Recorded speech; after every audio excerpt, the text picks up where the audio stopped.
Hello again, guys. I can only apologise that it's been quite a long time, but I've just been super busy with the house renovation, running the brewery. The brewery's going really well. I've been, producing a lot of beer. I got a big stack which I filled yesterday or the day before. I've got both tanks empty at the minute. However, I'm at the brewery again to brew Hop Revolutions, which has turned out to be probably more popular beers, I'd say. The porter is also very popular, which is what is in the casks at the minute. And then I've got a new beer in the kegs. Where, if I can find you the badge.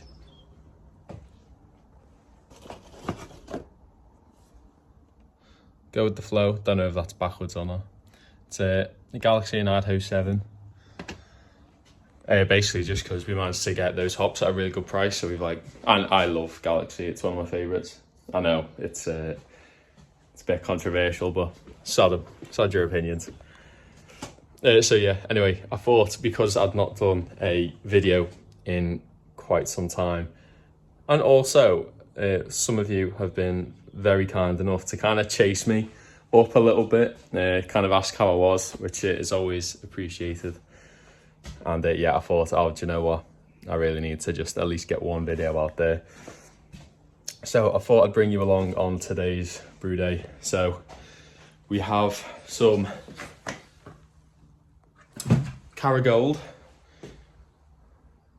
and wheat in there as well, just underneath Caragold, and 2 bags of base malt. So I typically use between like 60 and 75 kilos of grain in my mash tun, but I only half fill it.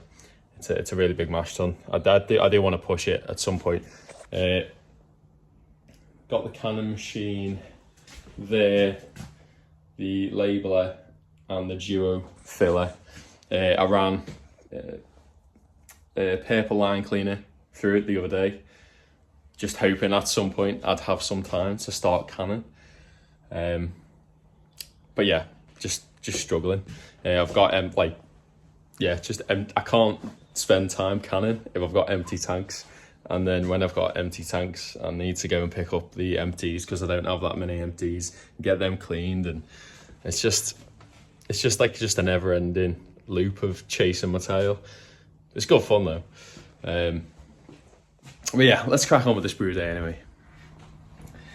And as I've not been recording in quite a long time, I have no idea where my stand is for my phone.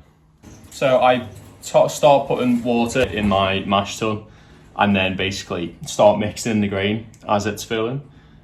Doing that, I kind of get the most even kind of mix, make sure all the grain's fully hydrated, and I get the least kind of temperature drop. And I since started doing that, I've never had a stuck mash. So I've just that's kind of been the method that I've been using for quite a while now. I'm actually gonna attempt a double brew day in a few weeks, so I'm excited to that, and I've got some theories as to how I'm gonna do it, but I'll probably show you that at the time. Right, I'm just mumbling now.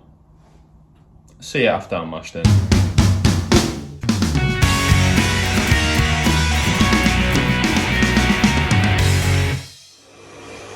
So, we are mashed in now. So I'm going to leave that for a little bit. Whilst that is doing that, I'll check the pH in about 5 or 10 minutes. I don't know if anyone else does this, but I've got my brew sheet from the previous brew day. Just so if there's any potential tweaks that I'd like to do the next time. So on this one, I've wanted to add a little bit more lactic acid into the mash, just so we're a little bit closer to where I want. Just to be constantly improving, refining the process, trying to get better where we can. But yeah, it's a good little thing to have. So far, temperatures everything else is all the same, so we're spot on just to make beer as repeatable and consistent as possible. I sanitized this tank yesterday, last night, so that's good to go. This is the last of the Simpsons malt that I've got, so I've got to put another order in and need to grab a ton. However, we did put a little order in for hops from Charles Farron the other week, and we've got some Pilsner malt. So finally, I think this is batch 27, and I think was it batch 5 when I tried to make that lager, the Helles, and I just completely failed, and I've just been like traumatized from trying to clean the elements that I've never tried it since. But the next brew day is going to be a New Zealand Pils, because, well, I've chatted to some bars and like they're a little bit hesitant about me going down the lager route, but I feel like a New Zealand Pilsner is a good starting point.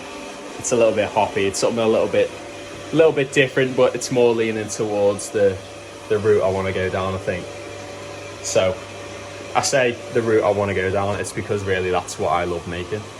I do enjoy making hoppy beers, I do really enjoy them, but it's all I seem to make now, just because they fly out. I mean, other than the porter, it's pretty much hazy hoppy beers, so I'm really excited for that brew day. Recirculating quite nicely. I think you've probably seen it in the other videos. God, it's been that long, I can't remember the content that I've put out.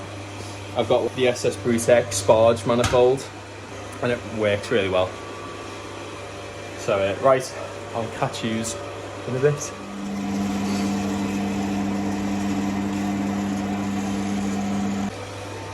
So we are now transferring across into the boil kettle. I've removed the recirculation arm and attached the HLT, goes from the HLT from this pump.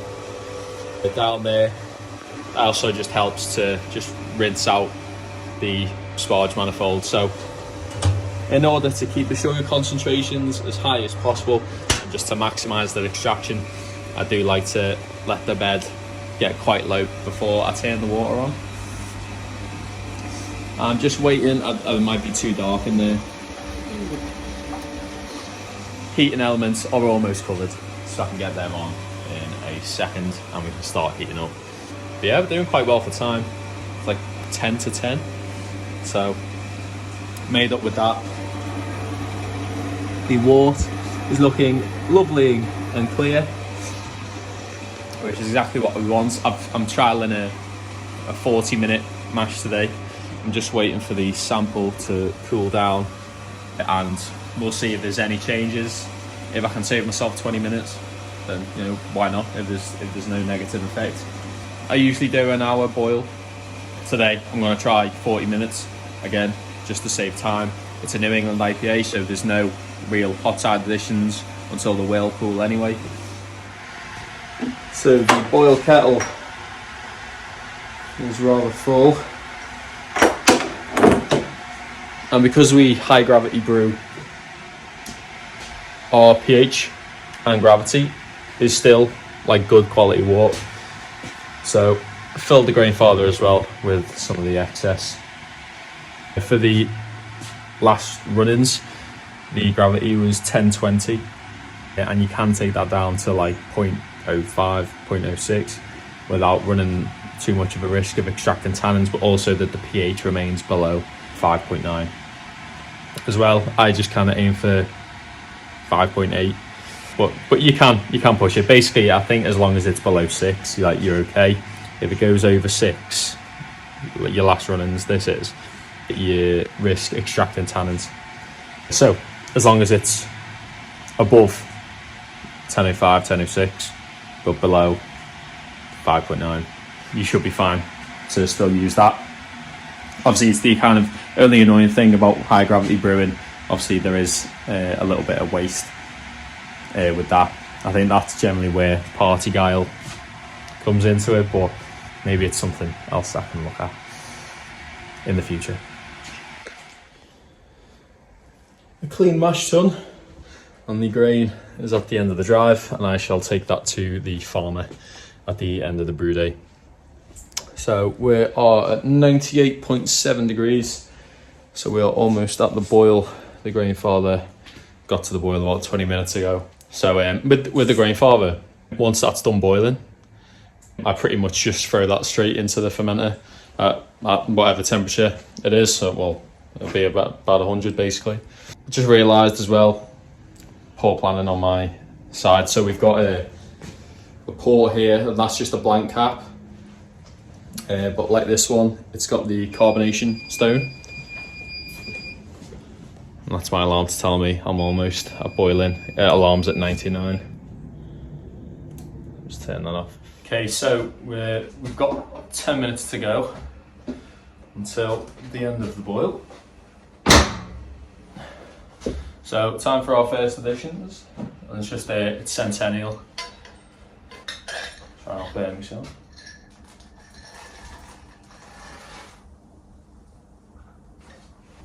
I've literally just opened up the fresh 5 kilo bags of Mosaic and Centennial, and the smell is unreal.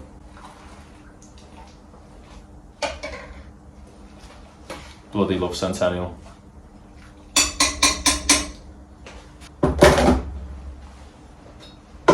Here are the Whirlpool editions. So we've got about 1.5 kilos going in, about equivalent to about maybe just over 4 grams a litre for the Whirlpool. So we've got Centennial, Citra and Mosaic as well. Smells unreal. So we've reached, sorry it's a bit noisy, we've reached the end of the boil now. So I've got water going through the plate heat exchanger to sanitize it. I'm also recirculating, as you can see.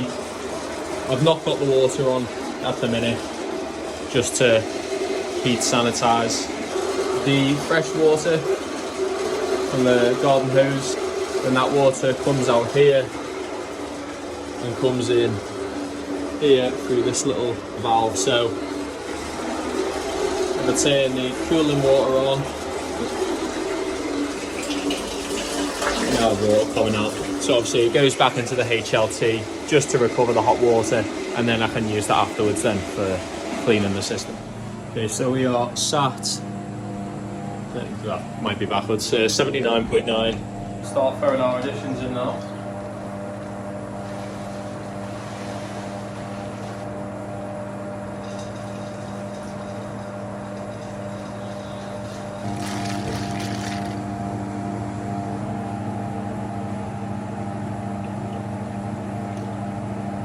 Oh, what a smell that is. A brewery upgrade you won't have seen. My new hoses. So I can see IP now from that centrifugal pump. So I heat up the caustic and the acid in the HLT, and then I can circulate it round the FVs. Started transferring over anyway, collecting the water in the HLT. We're a little bit low on gravity today, which is a little bit annoying, but obviously our yields, I don't know why that'd be, because it's been pretty consistent with the whole palette of grain that we had, but just one of them things. So obviously I high gravity brew, so I'll still achieve the same starting gravity, but yeah, it just means I won't be able to dilute back as much, so therefore I'll have a bit less beer. So probably a loss of maybe 150 pounds, there or thereabouts, maybe 200 pound of it's bad. I haven't sat down and worked it out yet. Just coming to the end of the transfer now. It's still quite hot, it's 40 degrees going into the tank. Obviously still yet to dilute it, of course. I'll grab a sample from the tap in a sec, and then I'll just add the water accordingly. But yeah, making really good time today. I think we're on it's like 2 o'clock and we're pretty much done with the transfer in the next couple of seconds. So yeah, hopefully should be at home for 3:30, fingers crossed. So we are back a couple of hours later. It's probably about 11 o'clock at night now. I think I've finished my brew day at like 4 o'clock. So I had like a couple of neighbours come in and say hi. Yeah, ended up getting a little bit sidetracked. But the beer's in the tank. I think there must have been some like stratification in the boil kettle. So when I retested the air gravity when it was in the tank, it was actually better than what I expected. So still not quite where I wanted to be. I was still 20 litres short, but that's not the end of the world. So yeah, basically I've come back now that the beer is down to pitching temp. And because obviously I was just happened to be driving past the brewery anyway, and it saves me coming back in the morning. So pitching verdant yeast. So I'll do that now.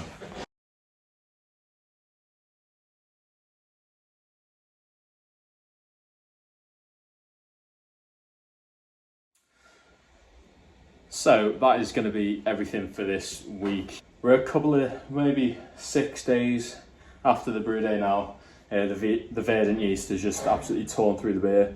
And I'm currently in the brewery setting up for tomorrow's brew day, which is going to be a New Zealand Pilsner, which is a beer that I'm really excited for. I want to start bringing lagers more into kind of like the forefront of the brewery. With this kit now, I've ordered some new malts. I'm really excited for it. And yeah, but I'll record that brew day, and I'm literally here now setting up for it. Just filled the HLT, I've got that set, so it should be ready for in the morning. CIP in the tank. But anyway, that'll be next week's video. Next week, I might be getting a bit ahead of myself. I'll try my best. Stop it, next week. It's coming out next week. So, yeah, I'm so sorry it's been taking this long to get another video. There's so much I need to catch you all up on, but I'm sure that'll come as the next few videos start coming out. So thank you very much for watching, guys, and I shall see you on the next one very soon. Take care.